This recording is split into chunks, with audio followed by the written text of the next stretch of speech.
Sonic Truth returns, the Dynasty-focused fantasy football podcast. I'm Alan Seslowsky of RotoWire.com, along with the Podfather and Theo Gremminger. Today, we are almost at week one, and we think of ourselves as long-term Dynasty players, but values will change within 8 days from now, guys. And there's a whole lot of rookies that we need to discuss, some veteran players. So let's start with Mr. Big Shot himself, Ricky Pearsall, Podfather. Is Ricky Pearsall worth buying, selling right now? Because I've seen him traded on the open market. Ricky Pearsall won't be playing in week one, but that doesn't mean his value has gone down at all. This is the rare case where a player misses time with an injury off the field, and I want him more. I was very disappointed to see that a show in which I called Ricky Pearsall a bust dropped at 6 a.m., and then hours later, news surfaces that he was able to wrestle the gun away from a would-be assailant and shoot him, which was amazing. Like some real Jason Bourne level stuff. So the San Francisco 49ers now have Jason Bourne on the roster. I love that. I think that he's a total badass, and I'm sorry. I want to apologize to Ricky Pearsall for calling him a bust, putting him on the same list as Xavier Legette. That was a real low moment for me. What was a shot in the dark that you took? But you missed. What? No, stop it! Ellen, I'm sorry. I'm apologizing. I'm embarrassed. It's a low moment. God, man. Timing, though. Timing. It's just, when I saw this, my wife actually was the one that sent me the link because she used to live in San Francisco, and she's frequently, despondent about the state of San Francisco.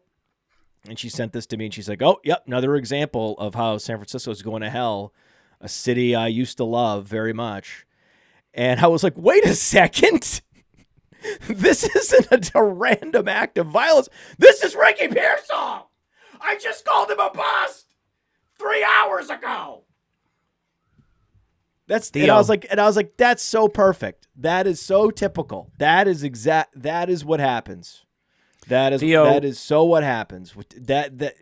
How could anything other than that happen to me? Yeah. Theo, would you rather, if somebody's going to offer you like a 25 or 26 second, basically get your money back, would you rather hold on to Ricky Pearsall at this point, or you want that pick just back, exactly what you paid, no profit? 26 second? No, I'm keeping Ricky Pearsall for that one. I'm taking the player on that one. The narrative is still the same. This was a Deebo Samuel eventual replacement. Deebo Samuel is in line for a really strong season, but he's getting older. And with the amount of money that they gave Brandon Ayuk, it's hard to foresee Deebo being there much, much longer. So Ricky Pearsall this year, it's always sort of been a redshirt season, but he's very athletic. He's a player that they seem to like. Matt, I love that, they talk about the dog in somebody to wrestle the gun away and shoot the guy. Don't try to take Ricky Pearsall's watch. Is that what happened? Is that really what happened? He tried to take his Rolex. No, I'm saying he took the gun away from the guy? Yeah. He was shot and then somehow wrestled it away, shot the guy, and then the guy who tried to rob him got caught. So that's like some Israeli Krav Maga stuff right there. That's crazy. It's like Fauda stuff right there. So good. That's good reference right there.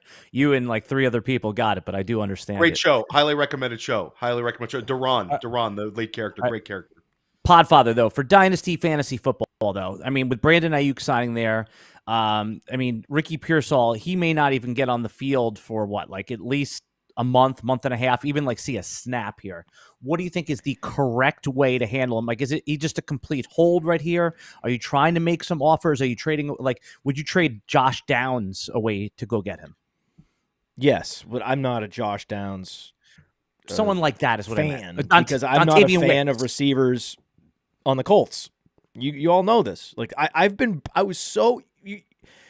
Typically you could follow the breadcrumbs back to where my takes emanate from. And I was way out in front on Rashad Bateman. And one of the things that has really hurt Rashad Bateman is just an overall lack of pass attempts for the Ravens, and having Mark Andrews as their primary option there. It really was wishful thinking all along, no matter how good Rashad Bateman was. And that's what Adonai Mitchell is, and that's what Josh Downs is, and that's what Alec Pierce has always been, is just wishful thinking. Now, Theo may be participating in this as well, in that he's hoping that they just move on from Debo next year. There is an out in his contract next year, but he'll make less money, right? They have the option of cutting him and saving like $10 million, but they'll still be paying him less next year. They're scheduled to pay him in San Francisco less than they're paying him even this year. So if this team is competitive heading into next year, and they are, again, one of the favorites to win the Super Bowl again, then Debo Samuel, as long as he plays at a high level this year, his contract, though they have an out, will still be great value to the organization, and they will absolutely retain him. Then we're talking about 2 years down the road. Ricky Pearsall is a taxi squad player in Dynasty. He's a guy that you put in your taxi squad and you just forget about him. If you have him, you're not trying to trade him for some lowball offer. And I'm not out here ever aggressively pursuing taxi squad options, because you're going to need those taxi squad slots. There's going to be guys that get injured. So the last thing you want to do is load up your taxi squad with bloat and then have to then make tough decisions during the season of how you're going to navigate it. So it's best just to avoid going out and acquiring a guy like that. If someone wants to throw him into a deal, like I said, I feel better about him now than I've ever have, because now I know that he is an absolute beast as a person. Yeah. And I didn't know as much about Ricky Pearsall as I do now. We have more information about Ricky Pearsall. He's a little bit more of a dog than I had any idea. So so I've incrementally have a higher affinity for him. Okay, but that doesn't mean I'm making moves to get him. He's an athletically gifted player that they used a first-round pick on. And I'll throw this one out. If you have Debo Samuel, though, this becomes a super easy hedge. If you have Debo Samuel on your roster, you're absolutely leaning on him as a foundational piece in Dynasty. So picking up Ricky Pearsall at a discount right now is smart moves. And I'll throw this one out, guys. It's also a smart move if you're the George Kittle manager, because this offense has been very reliant on the tight end position for years. But Father Time is undefeated, and with a profile like George Kittle, you never know when the breakdown's coming. And it doesn't necessarily mean that San Francisco would plug in another tight end and have that similar usage. I mean, George Kittle, if you look at his stats from last year, this was an extremely consolidated offense. It will remain that way this year. So I think Pearsall has basically two contingent upsides. And the whole idea of like really, really, really slow playing him, using the first round pick, I think was protective of like the Ayuk situation as well as the Debo situation. But like Ricky Pearsall is also a really pretty good player. This was a guy who, again, like super, super, super athletic, first round draft pick. And the 49ers made two really, really good decisions with similar draft capital players. We just talked about him. Brandon Ayuk drafted in a similar range as Pearsall, and also Debo Samuel, early second round pick, not too far off from Pearsall. So like this organization has a type with this sort of uber athlete wide receiver. And now I'm happy to take him. Like if I'm in even an FFPC 20-man roster and somebody wants to send me Ricky Pearsall and I'm getting him for less than I paid during rookie draft season, I'm happy to take that on, because I think there's two outcomes, Kittle and Debo here, guys. Well, the cool, cold, calculated computer would tell you that Pearsall is a sell now, that he's going to be missing games at the beginning of his rookie season, and just that, without any context, no emotion, that increases the bust risk of a player to miss those first few games of your rookie year. Go back to all wide receivers that missed their first few games of their rookie year. We talked about going on the NFI list, which he was on the NFI list to begin training camp as well. So there's been red flags on this guy's profile all along. There's going to be a number of wide receivers from this class that bust. We've talked, I even went with Anand and Dury, and we went back to the 2020 class, which is one of the great classes we've ever seen, with Jamar Chase and Jalen Waddle and just Ayuk and Higgins and Pittman and down the board. And you're like, oh my God, you've never seen this many late first, early second round wide receivers hit. Justin Jefferson, hello? No, it's a different class. Different class. Excuse me.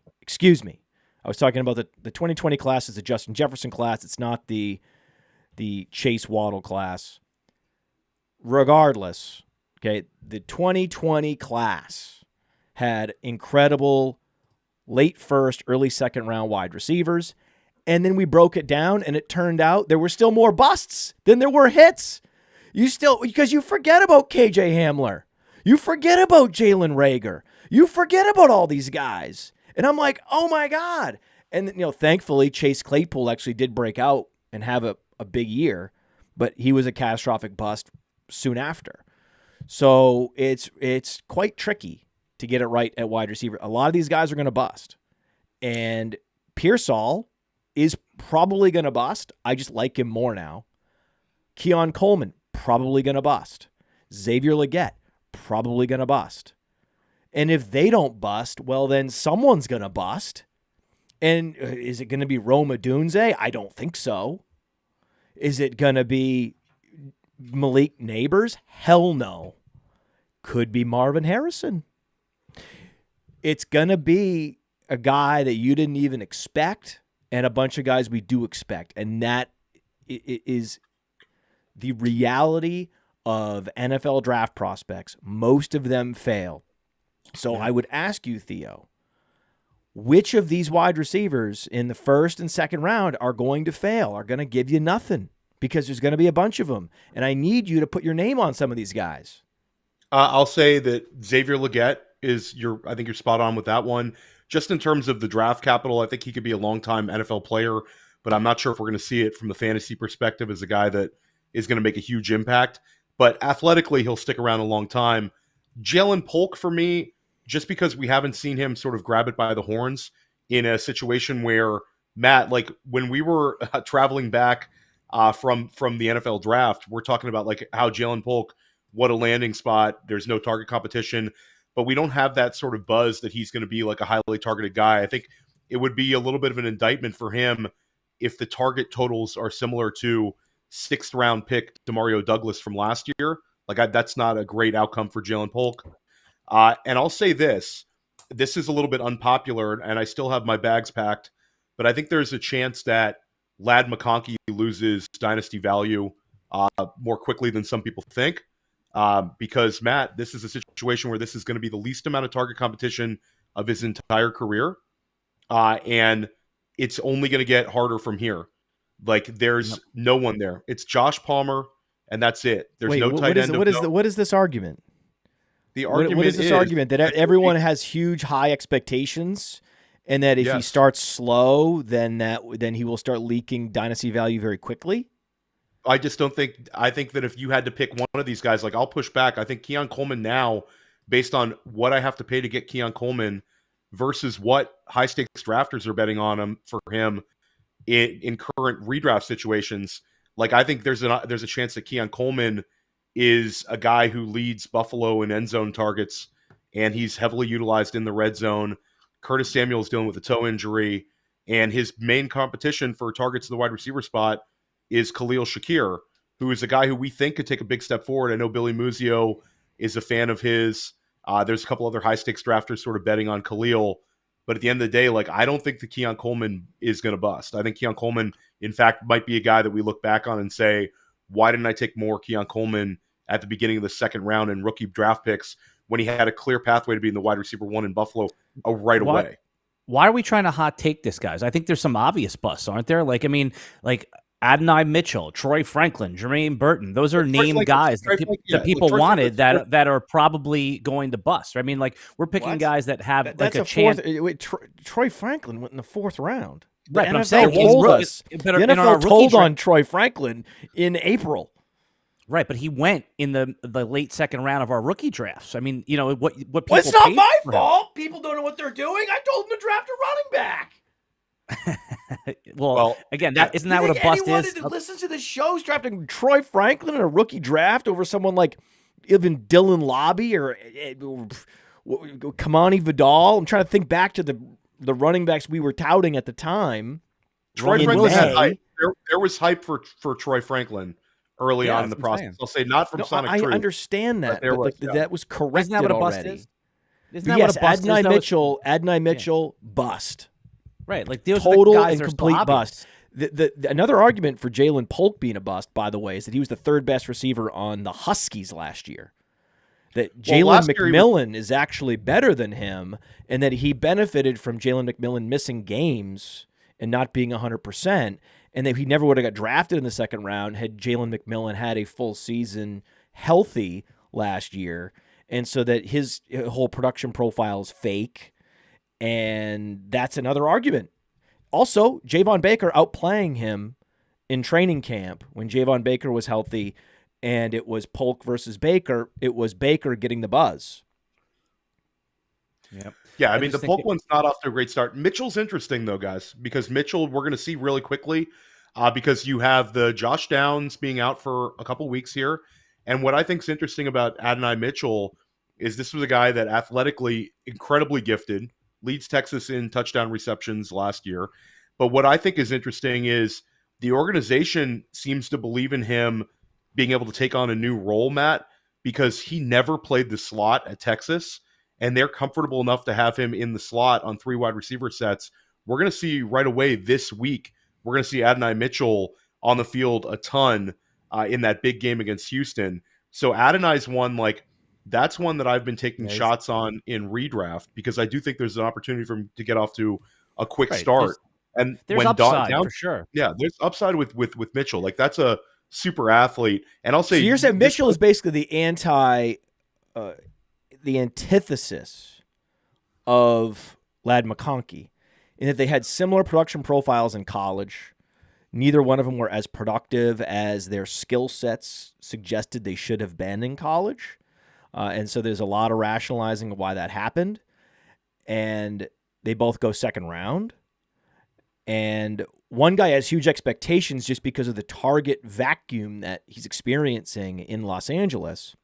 Whereas there's a target desert in Indianapolis with all these different receiving options and just not a lot of pass volume going on there with Jonathan Taylor and Anthony Richardson at the front of the queue. They're the ones that are going to eat, right, the opportunities. And then it's Michael Pittman. And then, okay, maybe the option for who's going to score a touchdown, maybe the 4th option, 5th option. Like, is Adonai Mitchell in the red zone ahead of Jelani Woods? I'm not sure. Jelani's out for the year, so that would be a miracle. Wait, Jelani's out for the year? Yeah, yeah. They that's why people are picking up Granson right now as like a desperation. Oh my! When did this happen? A few days ago. Yeah. There's a lot of news. It definitely got tucked. I missed it. Oh, it got tucked under all the show. Fire me from Player Profiler. I didn't know Jelani Woods was put on IR, season-ending IR. The season-ending IR news. I had this conversation with Billy on First Class Fantasy. It was sort of like these guys just get announced as season-ending IR with like no build-up. There's not like some beat reporter saying, "Hey, this guy's season might be over. This guy's season might be over," and all of a sudden we hear AJ Dillon season over, Elijah Mitchell season over. I knew all these guys. I didn't know about Jelani Woods. Right, but Jelani Woods is not someone that's going to be a sleeper alert. You know what I'm saying? Like, you're going to have to, that's going to have to come across. You're going to have to hear it on a podcast. You're going to have to grind the transactions to hear that one. I missed it. Yeah, I heard it on a podcast. I didn't know it either, so I'm not going to take credit for knowing it. You know?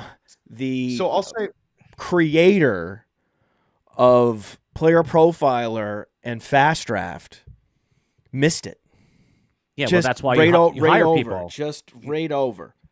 My priority of checking the Indianapolis Colts transaction logs, slightly below launching the Fast Draft app, the greatest best ball app to come along in years, and is now the fastest growing app in all of fantasy. Fast Draft app on Twitter, X, and all your social media platforms, and fastdraft.app on the World Wide Web.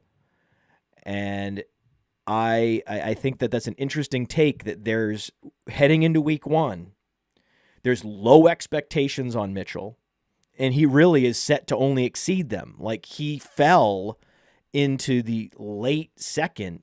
I think there's probably, I'm guessing there's rookie drafts. I mean, let us know in the chat. Were there rookie drafts where he actually slipped to the early third?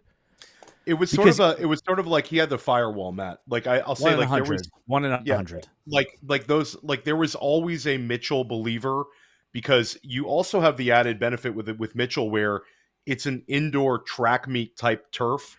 He gets to play indoor games in Indianapolis, and I know that's sort of like a who cares. A lot of guys get indoor environments, but having Adonai Mitchell in that environment with that speed and that athleticism, and again, you nailed it. It's a guy where he doesn't have to do a whole lot, and can gain some dynasty value this year. It. All he's got to do is overtake. And I'm a Josh Downs fan. Like, Josh Downs set the record last year for rookie production as an Indianapolis Colt, but he's limited in like what his ceiling can be for fantasy. Theo, wasn't I know they're different players, but wasn't Adonai Mitchell Josh Downs from last year? Like, everyone was excited about Josh Downs. Josh Downs had hype, but they put significant. And now nobody wants him. Josh Downs is a very good football player. Yes. No one will dispute that Josh Downs is a very good football player. You know who else is a very good football player? Greg Dortch. And no one gives a flying fuck about Greg Dortch. Greg Dortch is only going to tilt people. Okay, he's only going to tilt people. He's the ultimate fly in the ointment in the Arizona offense. Everyone is already bracing themselves to hate themselves every time the ball gets thrown to Greg Dortch, just like we're going to hate ourselves every time Josh Allen throws to Dawson Knox in the end zone. It's going to be just self-hatred for fantasy football. We all know that's happening, okay? But it's the type of player where if I were an NFL GM, I would like Josh Downs on my team. But for fantasy football, the guy is the wrong type of player in the wrong type of offense. He's a volume slot receiver in an offense that doesn't give you volume. That guy is never going to get there as good as he is. As good of a pure, instinctual, fundamentally sound football player as Josh Downs is. I love Josh Downs. Love him in real life. Hate him in fantasy football. Now, you guys want to the comparison I would make for McConkey and Mitchell is that McConkey, heading into week one, has literally gone up a step ladder, and he's standing at the top of the step ladder. And Theo is telling us that McConkey's standing on top of the step ladder, and he's got to be very careful. Like, it could wobble, and the next thing you know, he's lost 10, 20 lifetime value points on Player Profiler's Dynasty rankings, where Mitchell is on the first step. That's a much more solid place to be, on that first step of the step ladder, where no one's expecting anything. For all the reasons I talked about, it's a low-volume offense. He was supposed to be a developmental receiver, much like Ricky Pearsall in year one. And if he goes out there and commands 6 targets, right? If Mitchell goes 5 for 6 for 60 yards, that's like, oh my God, out of the slot, high percentage targets. And then McConkey gets 6 targets and he gives you 3 catches for 30 yards. And we're having it's like 2 ships passing in the night. One guy was a first round pick. One guy was a late second round pick. And now all of a sudden, I was like, what's the difference between these 2 guys? I forgot. I'll say this: when it comes to McConkey, I think we really thought highly of him throughout the whole draft process. But it comes down to a really simple measurement. If Ladd McConkey doesn't outproduce Josh Palmer this year, that's a huge disappointment, and that's really the barometer. The pressure is on him because of the target competition, that he has to lead this Chargers team in fantasy points. Forget the running backs. The team in fantasy points, that's been put on his shoulders. And I think that's just like that's a high bar to cross when you have guys like Harbaugh. You guys have guys like Roman, who might be a little bit more veteran deference type coaches. That's the only problem I see with McConkey. You could tell me Ladd McConkey landed in a number of other situations, and I get it. It's Justin Herbert, potential number one target. That's amazing. But in terms of the stylistic nature of this offense wants to take the air out of the football, and I'm just worried that if Josh Palmer outproduces him and then they draft more target competition next year, your window has closed for like Ladd McConkey to be this quasi wide receiver one type talent. So it's not a fade on the talent of Ladd McConkey. It's sort of a fade on the expectations we put on him and also the team situation that he's in for this year. You have more Keon Coleman in Dynasty than Ladd McConkey. Is that true? No, I'm probably about split, but we had the conversation back when we had rookie drafts, Matt, where we had this conversation about Brian Thomas versus Ladd McConkey, and I often went Brian Thomas over Ladd McConkey, and that was something that I had a lot of pushback from our listeners, the Dynasty Life listeners, about how can you make that argument, and I think that's one where I think I'm going to look pretty sharp as the season starts, because Brian Thomas and Ladd McConkey were both in like that tier. A lot of times Xavier Worthy went right before them or right around the same time as them. And then you'd have Ladd versus Thomas as a big decision for drafters. Most of the time, Jonathan Brooks went right ahead of them. Sometimes Brooks was in that decision-making. But for me, it was Brian Thomas I thought was sort of underrated when this process started. He's had nothing but positive buzz. And I think on the flip side of Ladd McConkey, Thomas is in a situation where he is going to thrive right away. And there's less pressure on him in terms of overall target leader because of the presence of guys like Evan Engram, Christian Kirk. But I think Brian Thomas is the one that might gain the most value of all these guys. Like the big three are insulated. Malik Neighbors and Marvin Harrison Jr. are too big to fail. And Roma Dunze, Matt, that's our guy, player profiler. We're like, if somebody comes on and starts speaking negatively about Roma Dunze, podcast over. You're gone. Episode's over. We're done. Well, but but that's not true about Marvin Harrison, though. We've had some people really, with some Marvin Harrison slander on here. Okay. You've had one Marvin Harrison slander person who shall remain nameless on the Sonic R.C. podcast. Fisher, you can't make him nameless. He's famous on this network. Infamous after the Marvin Harrison. He's Jr. infamous, famous. He's probably of all the people that aren't actual like regular hosts. He's the one that people know the most, call for the most. Alan, you're in Jacksonville. Did you draft a bunch of Brian Thomas? I didn't, but it seems like a lot of the smart drafters really like him. I mean, listen, where you had to take him, if you won your league last year and you're picking or 11 or 12, that's where he was falling, even to the 201. So, you're getting a mid first round. Usually, you don't get a mid first round receiver there that you like. So it's a pretty good bet. But guys, let's pause right here. Okay, we're going to take a quick break. When we come back, I have added a player that I think we need to talk about because dynasty managers want to know what to do with J.J. McCarthy now that he's out for the year. He's sitting there burning a hole in a roster spot on your draft, and we're going to let you know if you should trade him away for Bo Nix straight up. That when we come back right after this.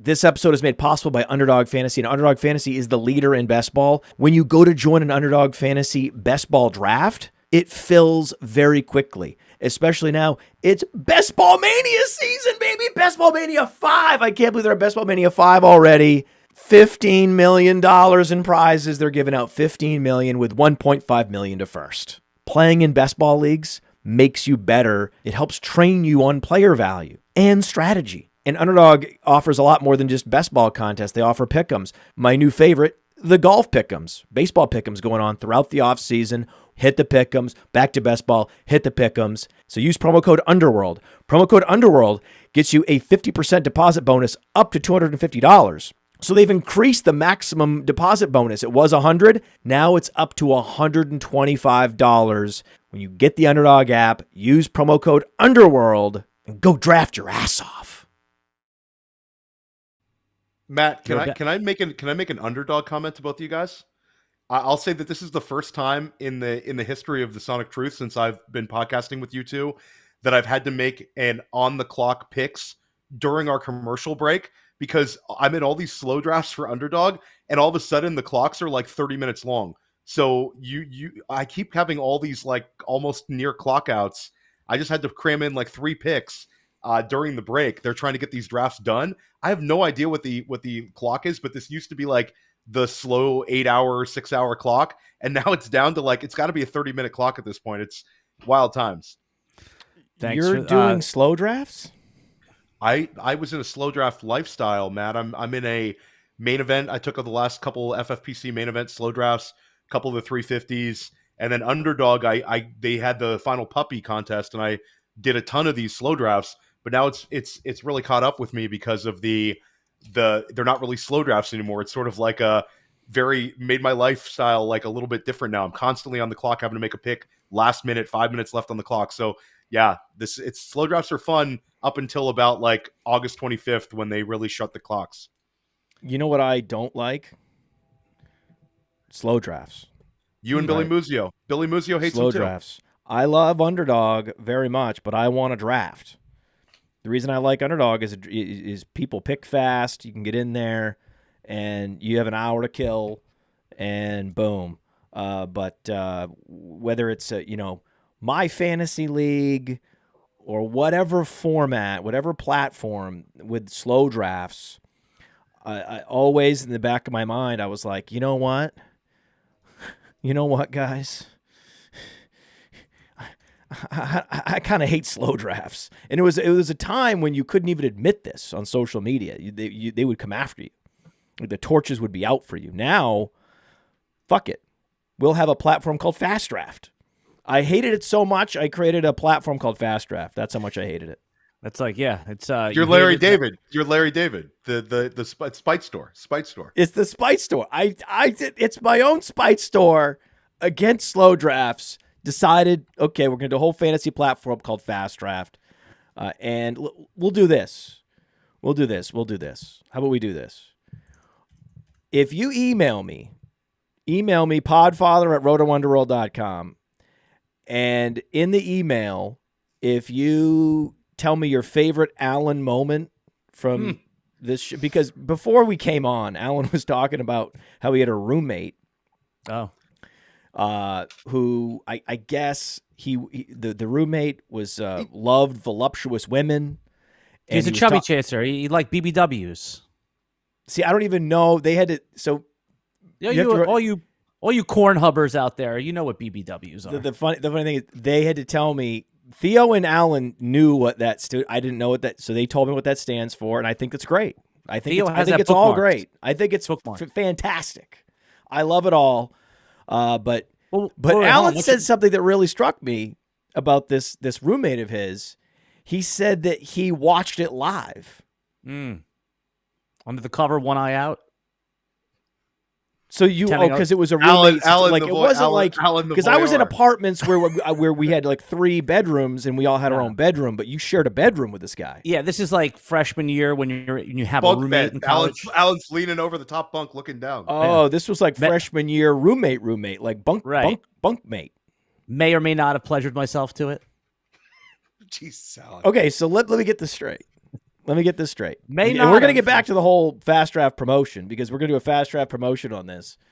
So Alan is in the room, and so the roommate clearly doesn't have any problems. Dividers. Right. No, no inhibitors whatsoever. And so does the woman that he's encountering, does she know you're there, or are you hiding under the covers? First of all, I would never assume her gender like that. That's very unwoke of you to assume her gender. But no, I mean, said BBW. Isn't the W I'm a woman? making a joke. It's exaggeration for clarification. It's mixing errors. We're talking about 1994. Listen, man, my daughter's in middle school, and I'm very aware now. Right. I've been policed enough on this. I'm very aware now. But I know the context was set with the W. Yes. So that's how I was able to actually specify. But man, all that stuff. So I'm iterating over all that stuff. So what I want to know is, were you hiding under the covers? Not hiding. I mean, I wasn't like, I wasn't like pretending I wasn't there. I was just like, it's like a 2 a.m., last call at the bar for my roommate. I'm already home sleeping because I done what are they called? When you throw up and then go back to the bar, but I didn't make it. It was yak and snap back. There's a way to, when you throw up. I don't know that term either. Yak and come back. I don't know that term. I just love, throw up and you feel better. I want the audience to think about you hiding under the covers, like them coming home, like you can hear them talking, and I could see you hiding under the covers, hoping something would happen, and then you're like, "Oh my God, they don't know I'm here. This is amazing." And then this wasn't like creeper in the closet. You get aroused, and then now it's like you're just uncontrolled. You're unleashed. Shout out to the first time viewers who saw this amazing podcast and were like, "Hey, they're going to talk about Week 1 NFL games. I'm in." Oh no, it's in the chat. It's called Boot and Rally. No, right, Boot and Rally. That's another way to call it. Yak and Boot and Rally. Yak and come Boot back. and Rally. That's what the chat is very clear that it's Boot and Rally. It's not Boot and Rally. I don't know. That's a regional thing. It's just Rally. If you're on the East Coast, it's Rally. I've heard the Boot and Rally thing before, but like I said, the Yak and come back. There's a few different. Identify what part of the country. Come back. Yeah, identify what part of the country. That doesn't have a good ring to it at all. Boot and Rally absolutely does. It's just plain old Rally, guys. It's Rally. Yeah, and again, the concept. I grew up. I'm ready to go back out to the bar. I went to happy hour. I threw up. Now I'm going to go out at 11:30 at night. That's it. Rally. Yeah. Yeah. Well, so congratulations, Alan. Congratulations. You had some first person porn there. I guess that's God, more than once. That's really cool for you. I'm really happy that you were able to experience that. You never have? You've never seen it live before? Guys, you're missing out. We got to get back on schedule here. Got to get the back schedule on that we're trying to get back to is in this email. McCarthy. In this email, you have to let me know your favorite Alan story or moment from the show, and then I will triple your deposit on Fast Draft. So you email me, and I will do that. It's only when I get like an email with some details that I give out one of these triple ups. So typically it's a double up. But if you actually have a real memory of Alan, and I have a bunch of these Alan moments where he's just going further than many people have gone, and then the thing is, the people that have been there are very embarrassed and full of shame, and they try not to remember, and then they have a flashback. So I think Alan triggers some people into flashbacks of similar moments that they had repressed to salvage their own mental health. And basically, you're just running rampant over the mental health of the audience by bringing back all these shameful moments. And the best part of it is you have no shame. The best and the thing that people that is so endearing about you is that you're able to talk about this with no embarrassment. Look at your face. You don't care. These are human experiences. Everyone has. Alan has lived. He's lived life. Yeah. Jason said his favorite moment is when we ranked Islamic terrorist groups. That's right. We did have the terrorist group rankings. I had forgotten about that. It wasn't necessarily Islamic. You're right. This is why we have the chat, and I would never go back. Right. I remember when we were starting to get onto YouTube with the podcast, I was like, man, I don't know about this. I don't want to engage with the chat. This is going to distract me from my super tight show sheet, right? This is gonna make the show less efficient, and it has for sure. But embracing the chat, the community, bringing them in behind the curtain and interacting with them as part of it, it is like what modern media is, and now I believe what it should be, and it's a great benefit that there's this hard drive of memories that we can call upon at any time. This network, this almost like an AI network, but they're real people. We plug, like the Matrix, we plug into this community of people and we say, hey, everybody, provide memories of Alan being crazy and shameless. And then I'm thinking about like when the stripper took a dump on the table, and then Jason in the chat comes thundering in. This is Jason Allwine, host of the Wake and Take podcast on Player Profiler every weekday, 10 a.m. Tune in. And reminds us that we at one point, and this was Alan driven, ranked all the terrorist groups. That was awesome. I'm so glad we did that. And do you remember who the 101 was? Do you remember who the it's 101? Guys, it's a nice segue though, because we do have. I was trying to Matt segue Kelly- just now into ranking Matt Kelly of the ranked. games. You ranked all the games. It's time to get back on track. That was what I was trying to do. Wasn't that the most obvious, transparent segue? I'm looking at right at the show sheet. We've ranked every game for week 1. It's so obvious. Now Alan's trying to drag us back. Do you remember what number 1 was? Wait, they time can out. go back and watch the shows. We're not going through this again. We're not Quick talking JJ terrorist McCarthy groups. Yeah, we promised JJ JJ McCarthy. You shouldn't lie to the audience and not give them the JJ McCarthy. We JJ will McCarthy rank every game and its impact for Dynasty for week 1 on this show. We're going to talk Packers-Eagles. We're going to talk Broncos-Seahawks. And we're going to rank them in order of their importance for Dynasty valuations after we talk about J.J. McCarthy. Okay, Right. so Here, let me set it up. I love the question. I love your question though. Okay, so here's the setup, right? Like, if we did a rookie draft today at Superflex, 1, where would JJ McCarthy go? And 2, would you basically just trade him straight up for Bo Nix right now, Theo? Absolutely, because it's a lost season, and you have next year. It's going to be the more pressure on him to perform. This was going to be the transitional year, and now you don't have an opportunity for him to fail. This is going to be stepping in with much more expectations in year 2. He loses the ability to be transitioned in with Sam Darnold. He's probably going to have to start week 1 next year.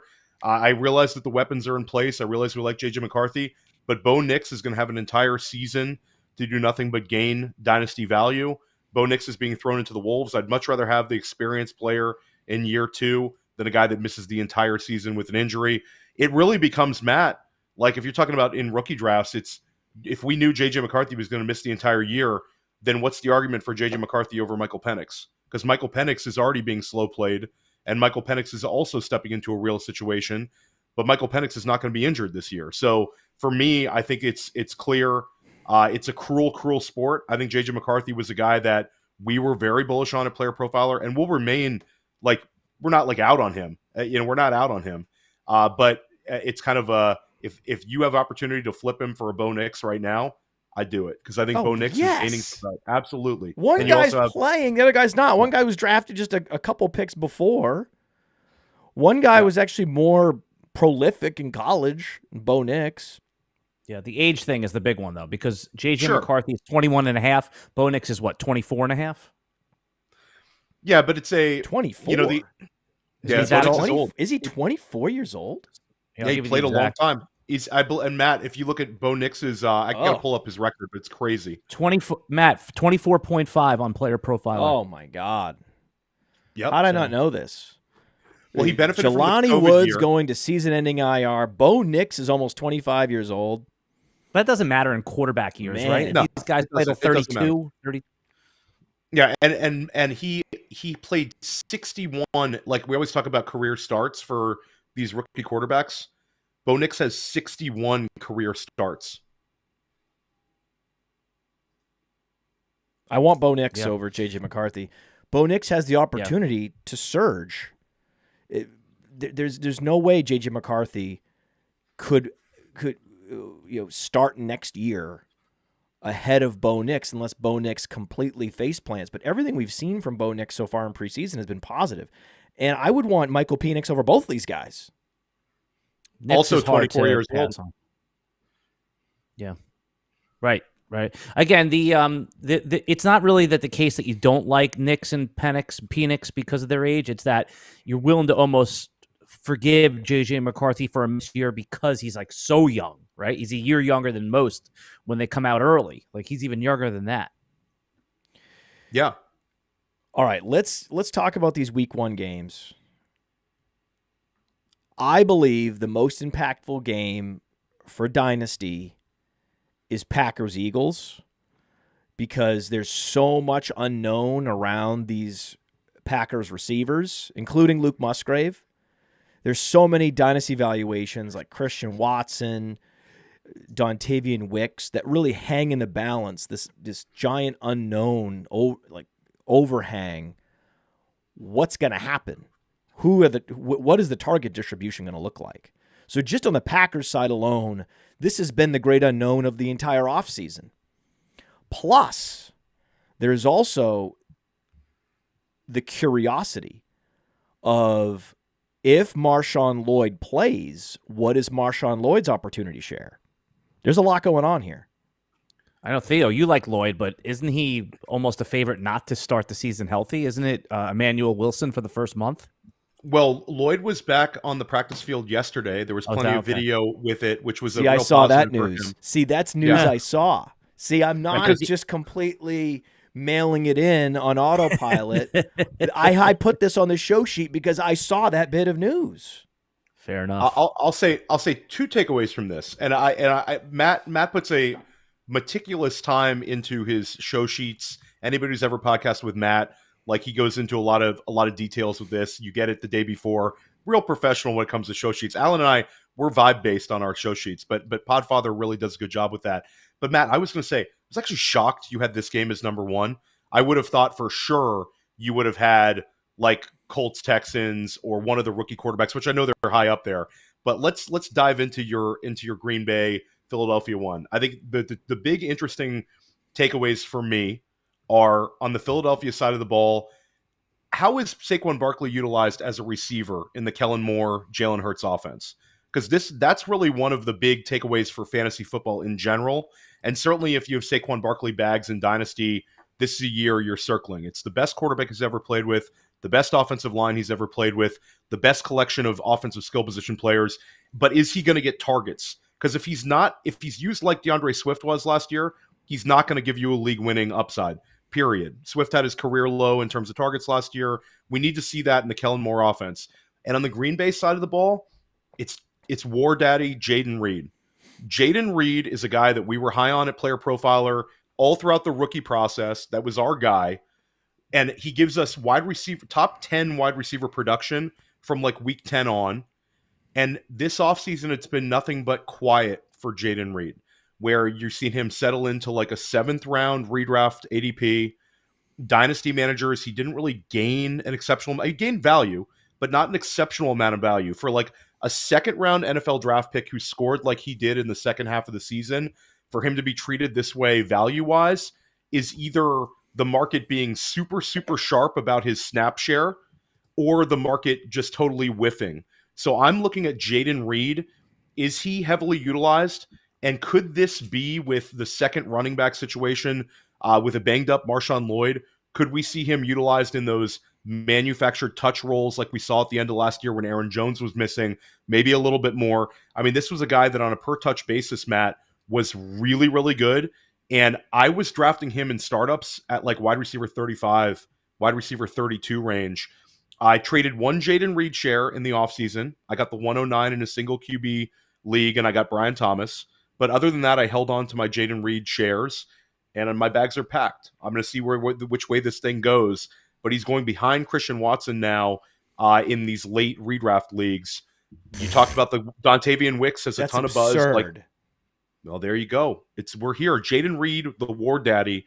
This is like, it needs to be studied next offseason. Why was the marketplace down on a player who did nothing but score when he was a 2nd round pick?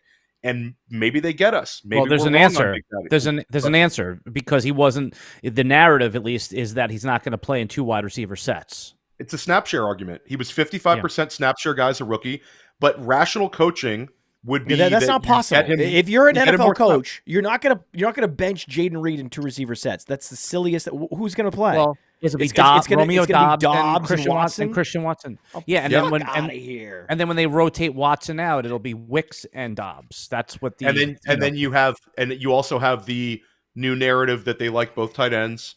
And it's going to be just more of a flat target share and no wide receiver separates. This is one of those news items.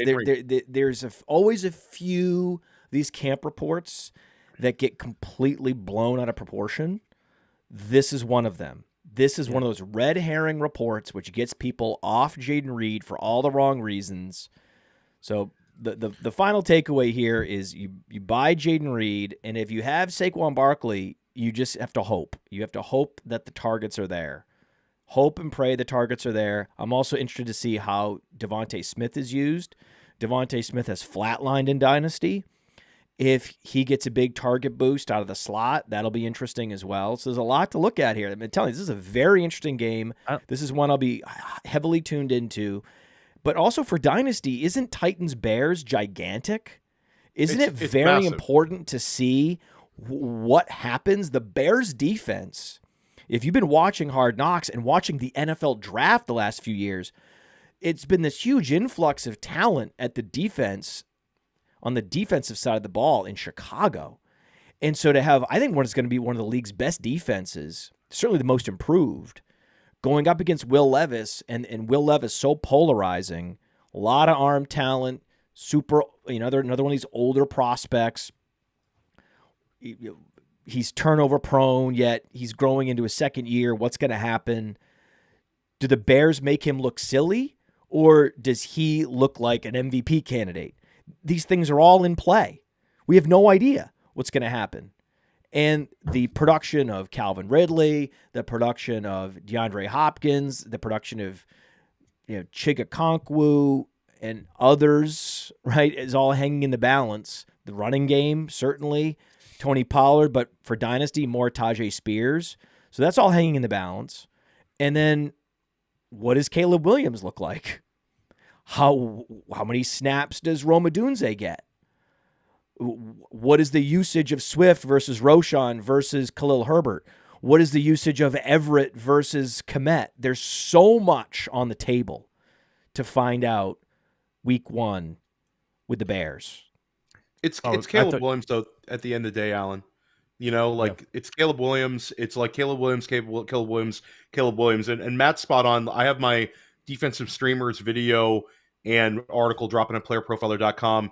And guess what? The Bears are like number 2 option. They're available in like 50% of Yahoo leagues. That's my final round defense in all these leagues. It's a layup. It's a layup against Levis. Yes, if Levis is great, then okay. Most weeks, the defense is a roll of the dice. But you give me a defense with more upside in week one. Cincinnati Bengals. That's it. I mean, other than Cincinnati. Caleb Williams named team captain. Not unexpected, but good to see. Caleb Williams is the real deal. We are super bullish on him. We don't know that yet. It's the real deal. No, you're right. I feel like Brissett is more careful with the ball than even Will Levis. Yep. But wait, Theo, you know what I liked about Caleb Williams? You said you were watching Hard Knocks, but when he goes, "Oh, are you nervous? It's your first game," and he goes, "I don't get nervous." That was the thing that got me when he said that. And here's another great Caleb Williams. You bought that line of bullshit. He looked like he didn't get nervous. Like you could tell when someone's face when they're, he just looks like he doesn't get shit. He doesn't get too high. You were sold. You were sold. You were sold, dude. You are a malleable mind when it comes to these athletes. You would have drafted Marvin Harrison Jr. because all he would have told you is, "I'm just mentally prepared for week one. I'm just mentally preparing for week one." Caleb Williams not at the USC LSU game. A lot of people on the sidelines, NFL players on the sideline watching those two games, and Caleb Williams says he's staying and preparing for the game coming up. So I saw Jaden Daniels there. Right? Yeah, they were all there. So that was a game to be seen and to go support your team. And it's a game in Vegas when guys had a day off, and Caleb Williams didn't want to do it. He wants to stay and get prepared for the Tennessee games. I think Caleb's going to light it up week one. I think Caleb Williams is going to light it up all season long. We drafted him on a main event team, Matt, with Andrew Schellenberg and Andrew Geller, two known FFPC drafters I draft with sometimes. And we drafted a Caleb Williams Tua Tagovailoa team where we waited on quarterback. And I think Caleb is going to break the Chicago Bears passing record for passing yards this year. I don't know if he gets the touchdown record, but I think he gets Eric Kramer's yardage record. And I think he's going to come out and look very, very good against this Tennessee team. And Tennessee, this is not the game you want to break out like the Brian Callahan era. Matt talked about the defense. It's just a tough game to win on the road. And there's going to be this Chicago team could come out just humming. All right. We got a lot of games. Leagues are so easy, man, this year. QB leagues have never been this easy. It's just, is Daniels there once you have all your starters? No? Okay. Well, then draft Caleb. That's it. It's just the easiest. It's the easiest move of all time. I talked about this with Rich Rebar. I've talked about this with so many people. It's just like you have these two rookie quarterback gifts, and they're the last quarterbacks drafted in single quarterback leagues, and you just pick whoever's there, whoever's the option. If you get lost at sea, you could always take Matthew Stafford. Like, what's the difference between Matthew Stafford and Joe Burrow? Matthew Stafford has 2 receivers going in the top 20 now. Also, another great call. Another great call. And give me a team that's gonna be in more pass situations this year than the Rams. Yep. And Matt, that's one of the highest total games. I see you have it in your top 8 of the rankings. Not to segue across, but that's a really good segue because that was not a good playoff game. That was a great playoff game last year. Where the Rams played the Lions. They gave them everything they could handle. Game came down to the wire. And now you have, it's the Cooper Kupp narrative. Is Cooper Kupp? I know you guys want to move this game up to like the third most important for Dynasty? Yes. Okay, so we've moved this game up. It's now, I had it, a couple down, but now it's moved up to the number 3 game. We're agreeing that this is the number 3 most important game for Dynasty. And here are the reasons why it's important. You guys tell me if off the Kyron reveal. The Kyron reveal. Blake Corum versus Kyron Williams snap share and touch distribution. And then is Cooper Kupp have one more Cooper Kupp season left in him? That is number 1. It is absolutely the dichotomy of Kyron versus Corum and Kupp versus Puka in terms of touch distribution. Those are huge questions that we need to get answered, and we're going to get them answered in week 1. And then on the Lions, it's going to be the distribution of touches between Montgomery and Gibbs. That's a huge unknown. We're assuming it's going to start to tilt towards Gibbs, but we're not sure. And then what is the Jameson Williams target share? And if Jameson Williams gets targets, what does that mean for Laporta's target share? And then we look back and go, wait, is Dalton Kincaid just a better option at tight end than Laporta this year? Are they getting flipped? We're going to find out. Yeah, no, that Kyron reveal, especially for you, Matt Kelly, who has really been leading the industry in Kyron hate, and there is a lot of it out there, but you are the 101 of Kyron hate. So, and then not necessarily Puka or Cooper Kupp. Like, can I ask you guys a question from a industry insider type question? Why was it so easy for me to stake out that ground? It was, to me, the easiest position to take. A clear take, right? Like if you're standing on one of these pedestals, like in American Gladiators when you're doing the joust. If you had all these different pedestals to stand on, that was the easiest one, just the stablest, easiest one. That was the highest upside take, was just Corum takes over. Why not? And yet there's so many, we're so afraid to come out and say it. And then when I actually put it to them, they're like, yeah, I agree. Yeah, Kyron is fragile. Yeah, I do like Corum a lot. And it's like, it was wide open. It was you could drive a truck through it.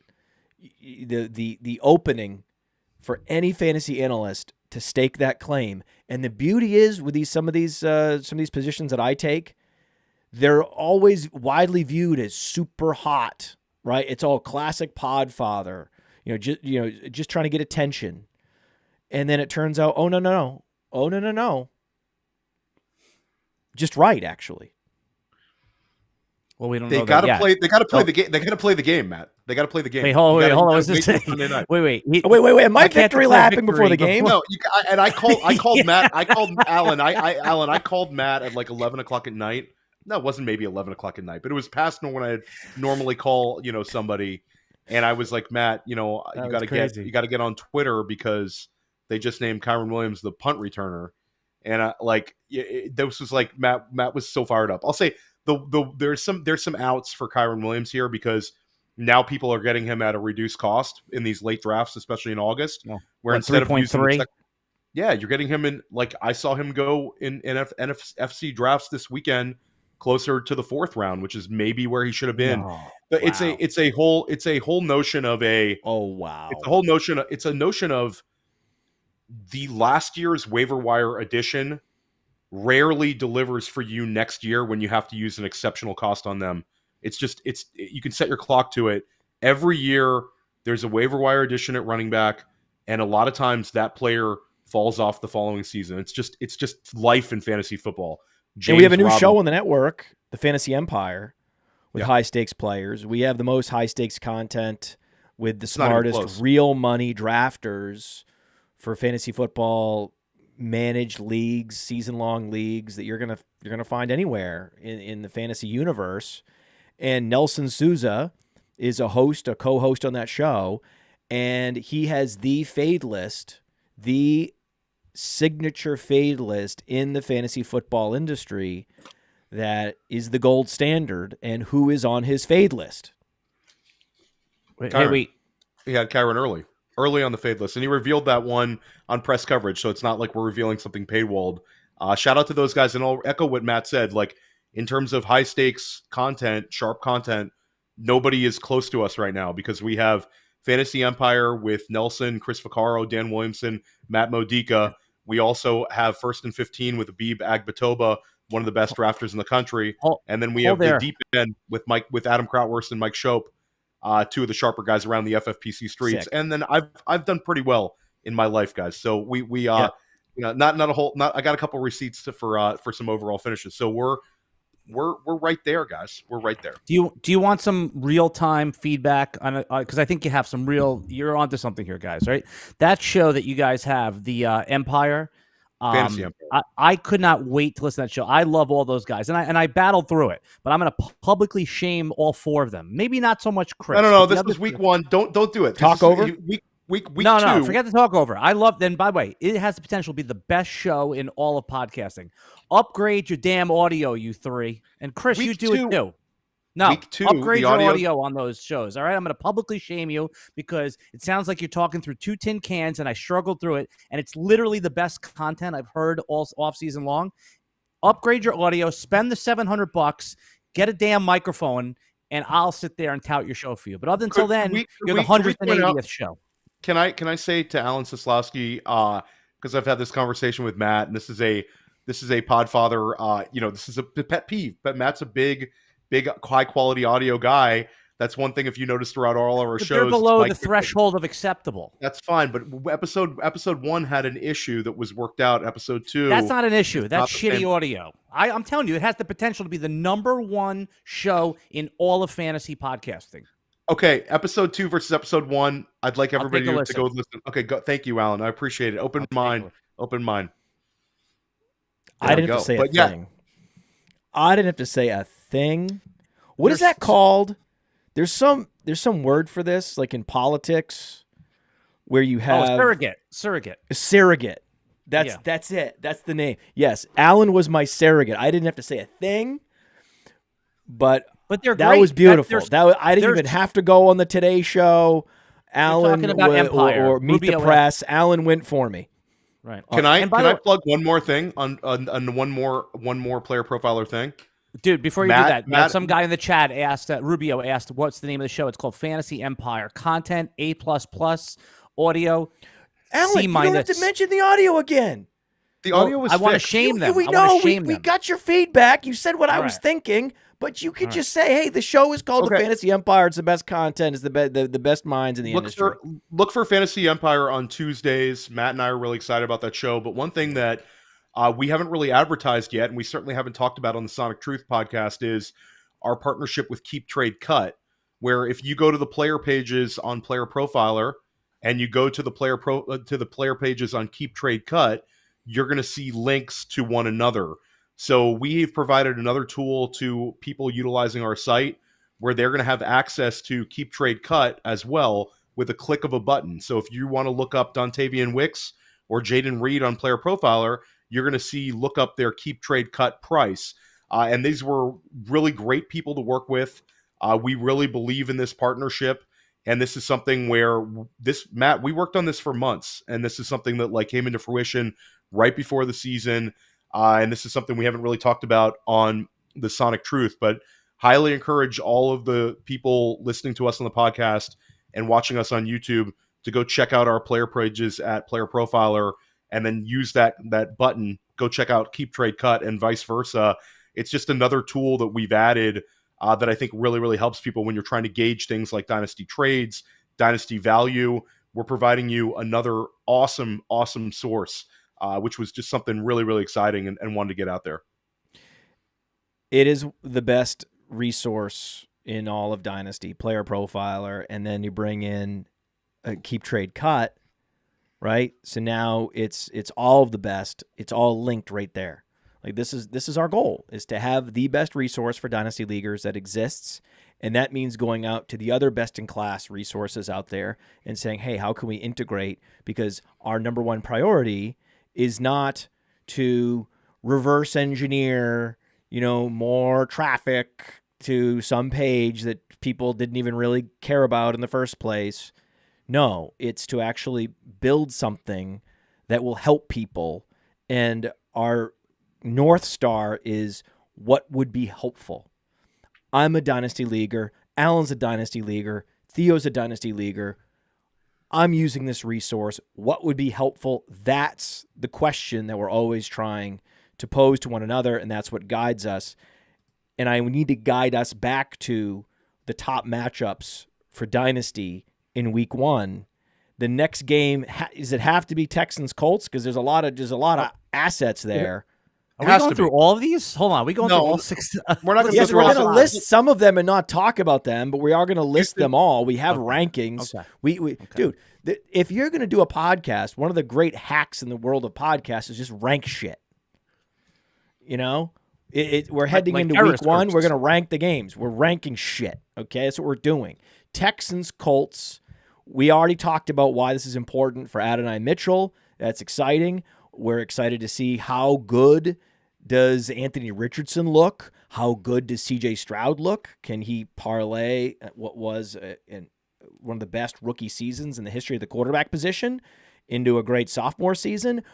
Tank Dell versus Nico Collins versus Stephon Diggs. That's going to be fascinating. What do you guys think is going to happen? How do you think the target share is going to break down in Houston? I think that Diggs is going to lead them in targets week 1. And I think Diggs, honestly, I've come to the conclusion, like, I'm trying to grab Diggs and I'm trying to grab Dell whenever possible in these drafts because they always fall to me in a range that I'm comfortable drafting them in. I don't think Nico Collins is going to have some fall on his face type season. I do. But I do think I think Stephon Diggs, like, I had Nico Collins is a bust. I had him higher in my rankings than Billy Muzio. But I think that Stephon Diggs is a guy that I drafted a few times in these high stakes because I'm getting I got Stephon Diggs in a league later than Christian Kirk. I mean, what are we doing? What are people doing right now that I'm going to get Stephon Diggs? He's not that old. He's only 30 years old. Right. No, he just had a bad end of the season last year. That's why people don't like him. Yeah, and it's so a he great got offense. Nicked up at the end of the season and didn't tell anybody about an injury. Big deal. Right. The donkey move of all donkey moves in all of fantasy football is to double tap 3rd and 4th round Nico Collins, Kyren Williams. If you double tap Nico Collins, Kyren Williams, then that is the equivalent of being donkey kicked in the face in fantasy football, and you are trending towards finishing last in your league. It's not the donkey move of all donkey moves this year. Nico Collins, where he's going in the ADP, I disagree on that one. I don't think it's the donkey moves. I think Nico is going to end up getting potentially the most. This is okay. Then we're going to have to have this out at this point in this show, because you can't do that. You can't say no, that's wrong. If you're going to do that, then you have to say, actually, Podfather, it's these two guys. It's the people that are doing. You can't just the second round feel bad because I'm making people who draft bad players feel bad. Okay, you have to then come over the top and dare to fade players and face the blowback, because I have the courage to do that. Okay, so if I have the courage to do that, you have to match my courage and say, no, actually, it's player X in round 3 and player Y in round 4. So tell us who those players are, Theo. The teams that are not going to win a lot this year are the ones that are taking Barkley and Taylor at the 1-2 turn. That's not what he said. He said 3-4. He said 3-4. Well, the Nico Collins, you're not getting him at 3-4 turn. No one's doing robust RB. Home league. You are getting okay. So yeah. I'm not aware of some of the home league prices on Nico Collins, but Nico Collins is going at the 2-3 turn in some of the hardest drafts in the country right now, Right. because you're getting access to the touchdown scorer in an offense that might lead the NFL in touchdowns. So my thing with Nico Collins is, again, I don't think that the win rates on a Nico Collins team are going to be awful. I think that but I do think the win rates on drafting Stephon Diggs in the middle of round 5 is a better value than Nico. I think all three of those guys, this could be a Cincinnati. Matt, what was the year Cincinnati had all three of them go over 1,000 yards? I don't care. You're not answering the question. If you want to take down my donkey fades in round 3 and 4, then you have to provide your own donkey fades in round 3 and 4. Otherwise, you're just drafting everybody and loving everybody, and you lose credibility. Which ADP should I reference for this? Don't care. Just estimate. Okay, I'm pulling it up like right you just now. said. Like you said. Right oh, it's not realistic to get Nico Collins in the middle of the 3rd in the drafts I'm in, and get Kyron Williams in the middle of the 4th. They go earlier. And I'm like, okay, but I've definitely seen this happen before, and I've definitely seen drafts where someone has Nico and Kyron Williams on their roster, and those are donkey teams. Right. So give us your move in round 3 and 4. round and round if you 3 won't Michael do Pittman it, then I want to ask Alan. You be his surrogate. Somebody. I got it. I'll do this one. Hold on. Here's your donkey pick in round 3 and 4. Nico Collins outproduces Michael Pittman this year in PPR. We don't care about Nico anymore. Okay, we moved on. Yeah, Michael Pittman's probably your donkey pick in round 3. I think that's fair. And I could see it George Pickens really not working out either, right? In round 4, late round 4, NFFC ADP. I was looking at FFPC ADP because Matt wants me to fade a couple of guys. I think Michael Pittman right there. That's the one. Yeah. That end of round 3. I don't see him returning value. Last year we're getting him in round 7. Now you're having to pay a round 3 price, and the situation has gotten worse because it's Anthony Richardson instead of Gardner Minshew, and he's surrounded by Adonai Mitchell, Josh Downs, and a healthy Jonathan Taylor. So there's a fade for you. Yep. Next one. 4th round.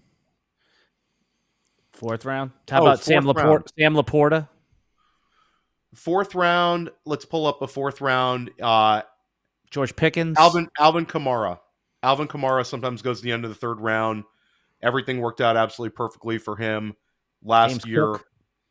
Cook. Alvin Kamara. There's one for you, Matt. This Fading is great. Alvin Kamara. No, this is all I asked for. I appreciate. I didn't know what ADP much. you want me to reference. No, I appreciate you very much. Thank you for doing this. Well, this in all fairness, Theo, you answered the question, Jonathan Taylor and Saquon Barkley. No, he did. We finally extracted an answer, which is those drafting Pittman, and then he said Kamara, Pittman, Kamara, Pickens. I had Pickens as a 4th round. I almost said Pickens, but then it was actually you that said Pickens. Yeah. It was Pittman, Kamara drafters in round 3 and 4 are donkeys. Yes, I think that's in a nicer way of putting it. Just so everybody knows, who's, and again, the chat. I love this real time because the chat hates me for doing this to you. Theo is a beloved figure. Edward hates my Kamara. Shout out to Edward Reyes, who says for me to shut my mouth on Alvin Kamara. Sorry about your old running back, Edward. No, people don't like what I'm doing. They do not want me to hold you accountable in these situations to actually give a take or walk away. They love you. You are a beloved figure on this network, and they believe that I am harassing you, and they don't appreciate it. The chat is absolutely behind you, and they believe that I have crossed the line and I've become too aggressive, and that you are more thoughtful and less hot takey and more rational, and that I am bullying you into fading guys that you would not necessarily fade as aggressively, but I'm forcing you to do this against your will, and it is the only thing that was jerk behavior. The chat believes that I'm participating in jerk behavior, and that's probably true, but I also know what's true. This is good radio. The only thing that was offensive to me was you not telling me which ADP source to reference in my fades. That was the only scramble situation for me, Matt. Yeah, but Theo doesn't like talking negatively at all. No, So it's not. It's not. I like providing. He's a nice guy. I like providing both. You know where nice guys I like finish. providing arguments. Listen, guys. I mean, Alan. anybody who wants to smoke, they can come and draft against me. I am not I'm not hard to find. I'll use my team name unless I'm splitting a team with somebody. It's Gremminger. You can come find me. Oh, by the way, FFPC, team name NFFPC. And his head takes up the entire screen. Yep. And by the way, do you Podfather, but because you're built like, you know. Yeah. Yep. Podfather, don't you think Theo's lower body would run you through a wall? He referenced his team name. Don't you think the perfect team name for him this year is Theo's Johnson? Greatest first name in the NFL right now is Theo Johnson, guys. Pretty good, That's right? pretty For him. good. I mean, and only he could have it. That's pretty good. That's right. We do have a list of games, though. And again, this was my fault. Again, this diversion was my fault. We absolutely got distracted by my zeal to fade players. Ravens Chiefs is the next game on the list. Do you agree with that? Oh, it's incredible. It's an incredible game. It's the opening game. Let's just hope that we get a open, flowing type game and not some chess match where we get a 21-19 final and it's guys just kind of like going back and forth. It's a little more defensive minded. We really want to see this be an open offensive environment where we see Patrick Mahomes coming out and slinging. I think from a dynasty perspective, two things to circle are Zay Flowers' usage. Does he become a guy where he's threatening for 100 catches, or does he sort of remain where he was last year in like the high 70s, low 80s? That's a big tell because that's also going to have some overlapping effect by what happens with Mark Andrews. Obviously, Derrick Henry drafters are going to be looking to see sort of the rubber meets the road, where we've never seen a running back in Baltimore ever go over 200 carries in Lamar Jackson era. Obviously, he's going to get that number, but by how much? But Matt, it's Xavier Worthy. The Xavier Worthy and Rashee Rice, these two younger wide receivers with Patrick Mahomes, that's what we're circling as dynasty managers. Xavier Worthy, Rashee Rice, those two guys, like there's going to be no suspension. All these people got the Rashee Rice discount, and then Xavier Worthy could end up being like must-see TV type player for us every single Sunday. It's like, did Xavier Worthy score a long touchdown from Patrick Mahomes? Is it like peak Deshaun Jackson attached to Patrick Mahomes? That's what we're looking for dynasty managers. So like this game, we don't even need to dive into that much because it's Lamar Jackson, Patrick Mahomes.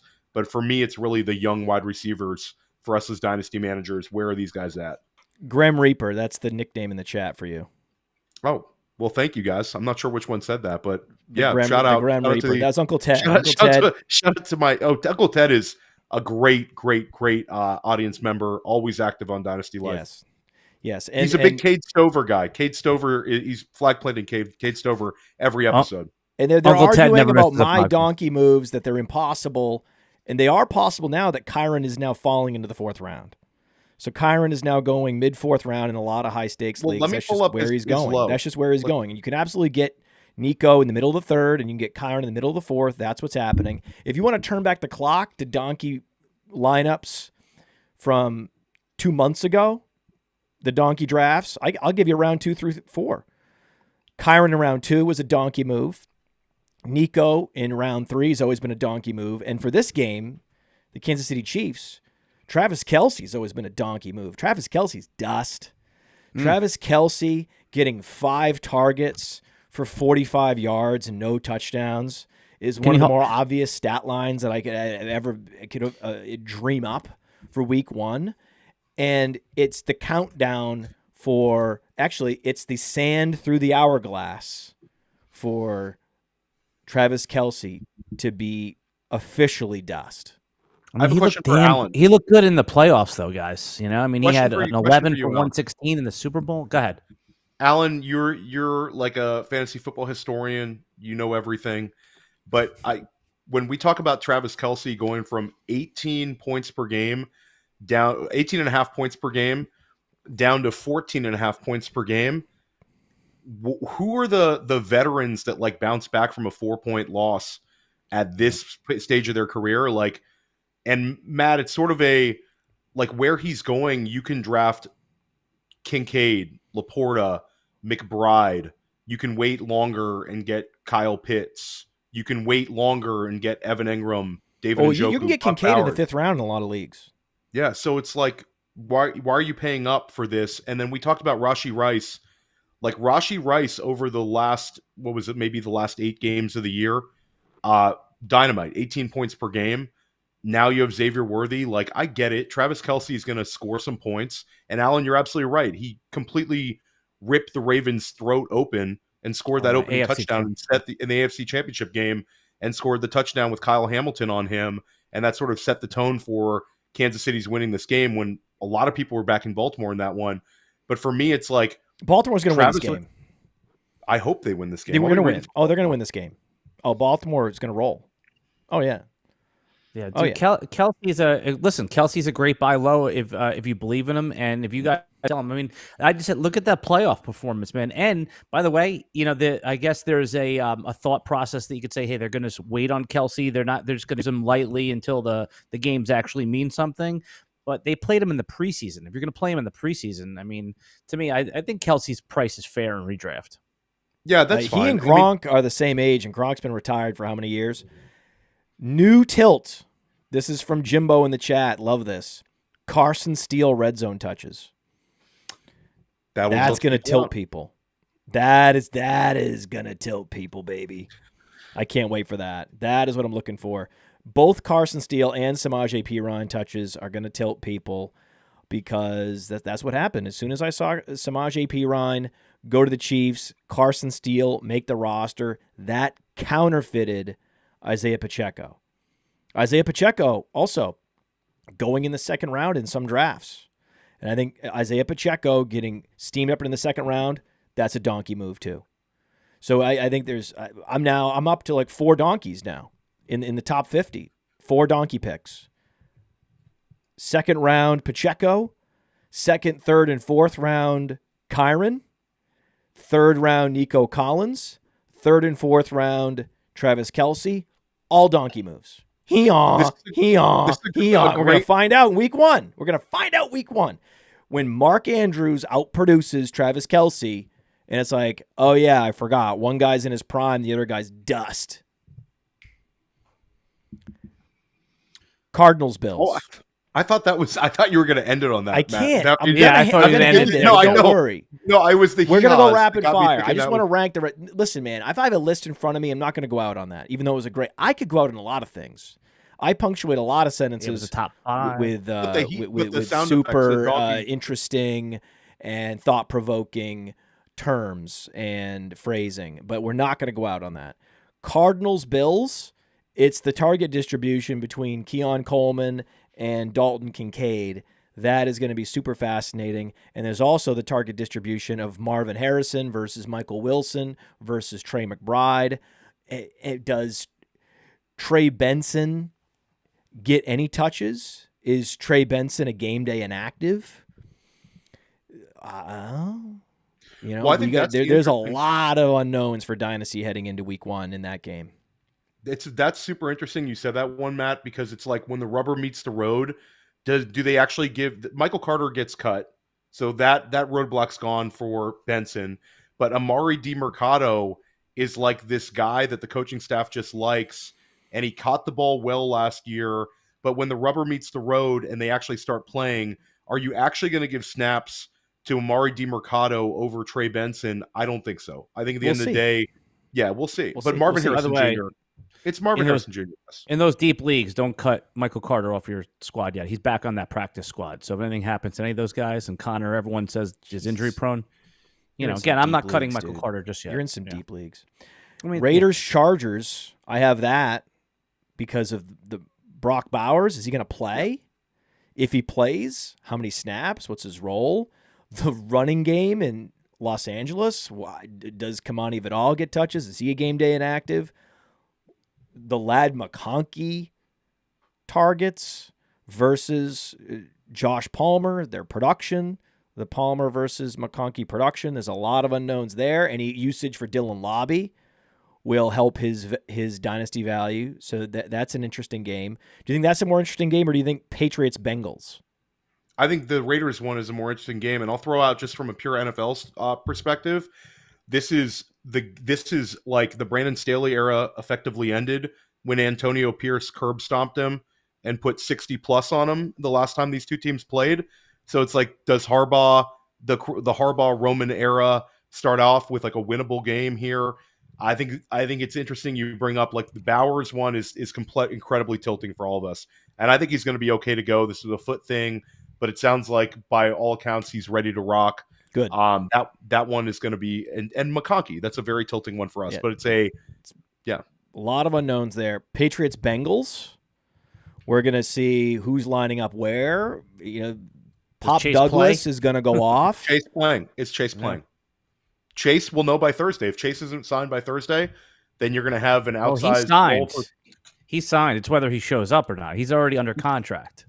He's going to play. He's going to play, but he's not going to play a full complement of snaps. So it's going to be the Jamar Chase snap share. It's going to be the Andre Yoshivos usage. It's going to be Chase Brown versus Zach Moss. Moss touch distribution. It's going to be how many snaps for Jalen Polk. I mean, there's a lot of unknowns there. A lot of interesting fantasy elements, even if it's not the most exciting game on the chart. Does Mike Gesicki get 5 targets for 50 yards and become a tight end pickup?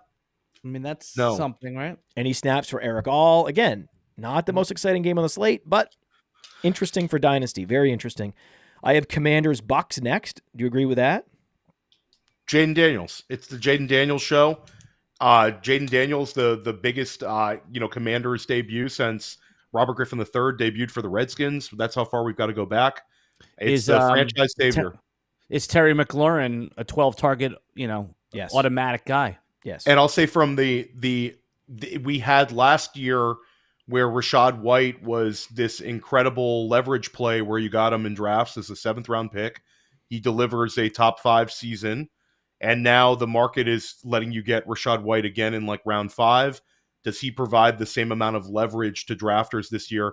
And in Dynasty, I got Rachaad White, like I remember around rookie time, I got him for like a 111 in a single QB league. So there were some cheap Rachaad White shares out there. Yeah. Does he do it again with a coordinator change? This is one of the reasons why this game is down the board, because I already know what's going to happen with the Bucs. Rachaad White's going to be Rachaad White.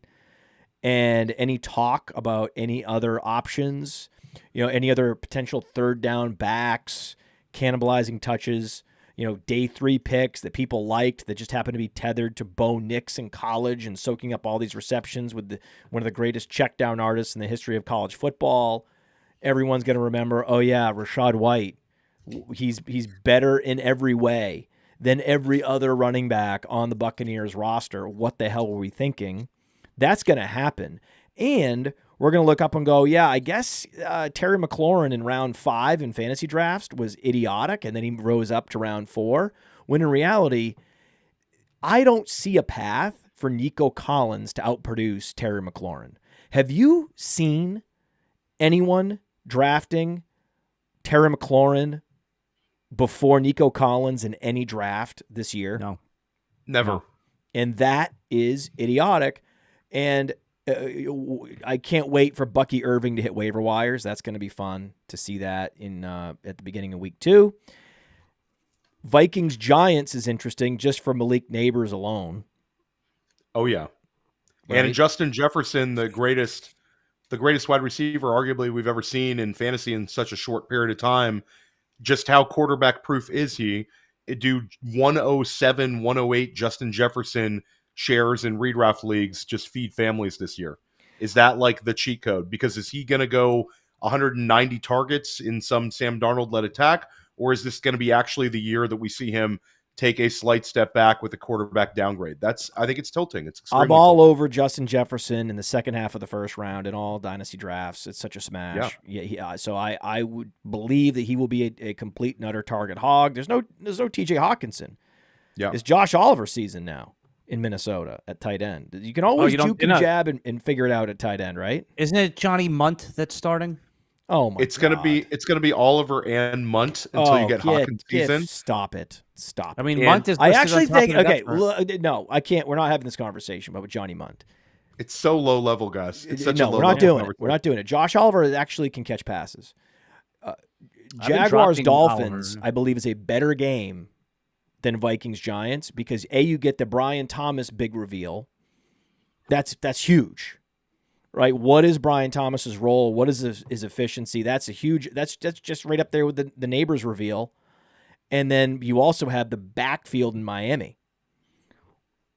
How many touches does Jalen Wright get, if any? That's huge. This is going to be one of the best games of the week. The Green Bay Philly game and the Miami Jacksonville game and the Detroit LA games. These are the three highest point totals on the board. It's a Miami year 3 for Mike McDaniel, and it's Doug Peterson year 3 for Jacksonville. Both of these teams view themselves as potential winners in their divisions, and it's exciting. It's a really, really exciting one. There's so any many quarterback that could change their fortunes in Dynasty quicker than Deshaun Watson going nuclear in week 1? Because I have Cowboys Browns next. With every other quarterback, it's baked in. Like, we know that Drake May's not starting. We have huge expectations already for Jaden Daniels and Caleb Williams and Jordan Love. But Deshaun Watson isn't even 30 yet. If he shows a big improvement, a reversion back to the Deshaun Watson of the Houston Texans era, then we could see a major move in Dynasty moving him up. You would have to. Yeah, and even if he is bad or gets hurt again, you got Jameis Winston and the YOLO ball, who had Godwin and Evans were top 5 receivers that year. I wouldn't even be sad if it wasn't Watson.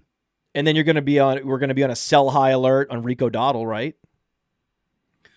Yeah, sell high on Rico Dowdle in Dynasty is going to be just paint by numbers here, guys. If he falls in the end zone twice, week 1, right? We're going to be a sell high alert for him. Steelers Falcons is interesting. Arthur Smith revenge game. I think a lot is hanging in the balance with the elite Dynasty receivers. If we call the elite Dynasty receivers the top 12.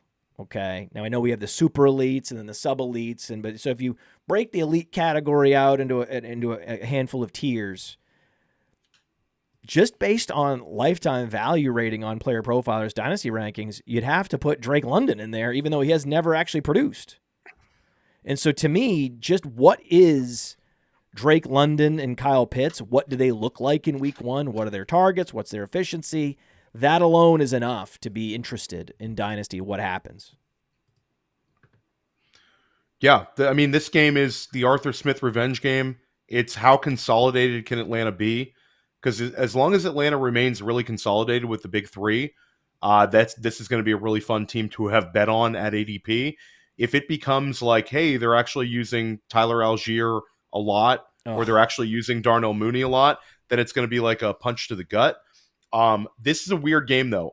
Matt, I do think this is one where we want to see it for 2 weeks because Pittsburgh has a way defensively of affecting people, and you might see Atlanta's offense look a little bit different this week, even though they're at home. I don't think we want to overreact to this one because of how difficult the defensive matchup is. Absolutely fair. I'm also interested to see the touch distribution between Najee Harris and is Jaylen Warren playing? Warren, that'll be up in the air. So that'll be I think we'll find out probably maybe today or tomorrow. If Warren is inactive, it's even less interesting because it's not like Harris is going to get a bump if he gets 25 touches in week 1 with no Harris. With no Warren, no one's going to care. What about Broncos Seahawks? Some intrigue there, right? Yeah, right. For me, this is the ultimate philosophical shift. Besides Tennessee, no organization embraced more of a philosophical cultural shift on offense than Seattle hiring Ryan Grubb, who's this innovative guy who led Washington to all these new heights, led Fresno State to new heights. And now we have outs for guys like Jackson Smith and Jigba. But the guy I really want to keep an eye on, guys, is Ken Walker, because they're talking about using him as a receiver this year. He's never cracked 30 receptions at any point in his career. Matt Kelly, if Ken Walker gets 50, or let's say both of you guys, if Ken Walker gets 55 receptions out of nowhere this year, then how high does he finish? Does he give you a top 6 running back season? Because I think he could. That's very By the way, exciting. this is my survivor pick and my $1,000 entry, Theo, is Seattle this week. So I did the circa $1,000 for $10 million prize. Going Seattle. That's a great defensive streamer too, Matt. We talked about low-hanging fruit defensive streamers. Seattle at home. Denver's not team total is like 18 points. Seattle's a buzzsaw. They have new coaching staff there. There's a lot of positive vibes there.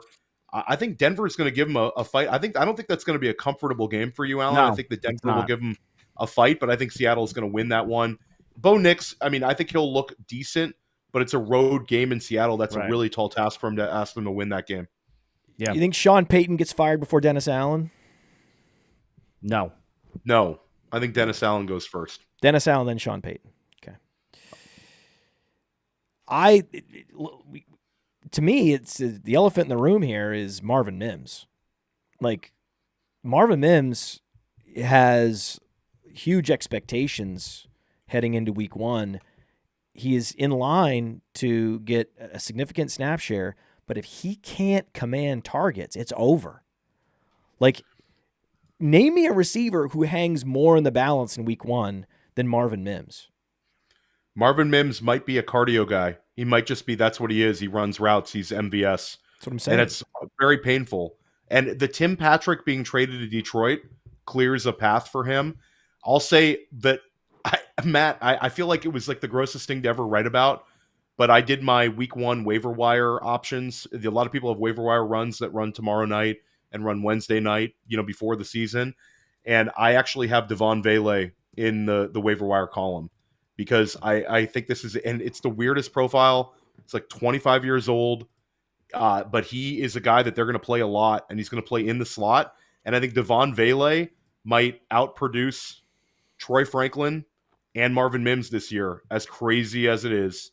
And I had him and Josh Reynolds in there because somebody besides Cortland Sutton is going to be utilized this year.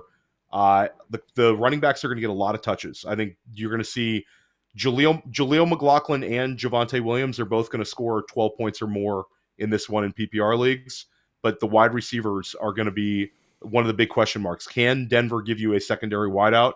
And Cortland Sutton's never been a guy that's been like a massive target earner at any point in his career, even his really good years. So that's an interesting storyline for us to follow. But it's all Seattle. It's really Seattle. JSN, DK Metcalf, Ken Walker. Does Zach Charbonnet get phased out a lot more with this coaching staff? Like, a lot of questions will be answered, but I think there'll be positives in Seattle. All right, we're down to 2. The second... I'm 2 minutes late for a meeting. I'm going to leave you here, but it's been good hanging with you. I'm already getting poked that I'm 2 minutes late for a Zoom. Shout out to the RotoWire community. Sorry about that one, Alan. Later, guys. Good hanging with you as always. Alan left us. We'll have to finish this one out. He's you know what? We're gonna make Alan pay because we're gonna reveal the least interesting game for week 1 right now. The second most interesting game, Jets 49ers. And for no other reason that we just want validation that Garrett Wilson is who we thought he was, right?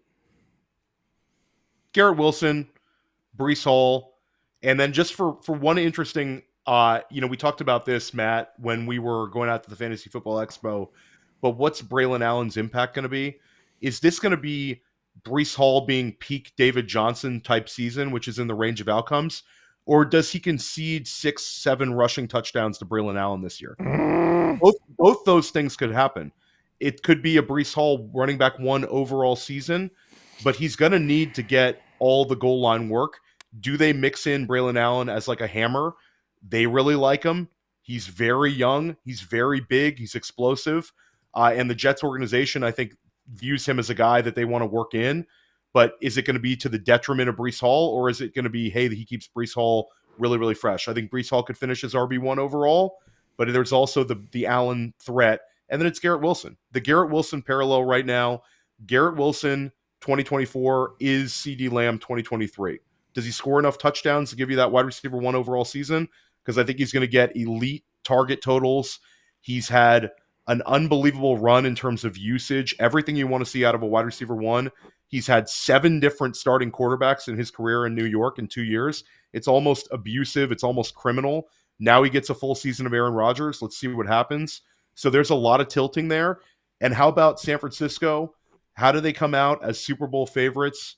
Do they just rip up the Jets, or is this a ball game? And I think Brandon Ayuk, Matt, does he come out and look like a guy who missed a lot of time? He's going to be fine. There's I have no questions. Nothing. I mean, the talk about offensive continuity in San Francisco. It's just boring, droning excellence to the point that it's just not that interesting for us in Dynasty. There's not a lot of unless there's an injury, which we hope there isn't.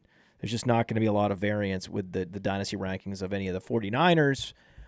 And I have to ask, it's in the chat, what is the probability that Mike Williams outscores Nico Collins this year? 0% chance. I would put it at 50-50. And finally, Panthers-Saints. Panthers-Saints. No Jonathan Brooks. No Kendre Miller. Not a lot that we find interesting, because I think it's a given that Deontay Johnson's going to vacuum up a bunch of targets. It's a given that Chris Olave is going to secure a hell of a lot of air yards and flip a coin, whether those end up being actual yards or prayer yards. And then explain to me, what is the one big unknown? Thing, the Taysom Hill usage? To me, it's Taysom Hill. Taysom Hill, it's not for a dynasty perspective, and this is one that it's more of an NFL perspective, but you've heard Kubiak and you've heard Allen both talking about like effusive praise over Taysom Hill, and a lot of the times Taysom Hill received a high number of touches, the Saints win. So can they use him on a weekly basis? The guy had like 6 games over 15 points last year. And I think he could lead as in a bizarro world situation with Kendre Miller on the IR and Jordan Mims as the running back 2 to Alvin Kamara.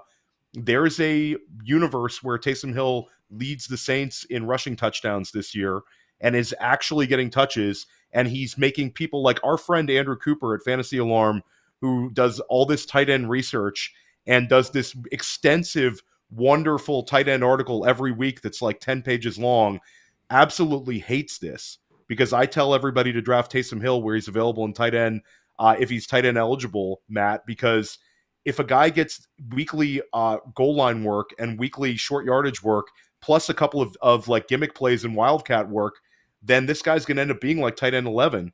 And the tight end people hate it, Matt. They just hate it. Hey, I want to take a moment to thank you for tuning in. It's important to me that all of our media be free. This is only possible because of you allowing a true independent sports media enterprise to thrive unlike any other in the business. So please subscribe to the All In Package to continue to make all of this possible, to ensure that all of our stats, information, data, content is available to you, especially you, the people that get the site and get the show.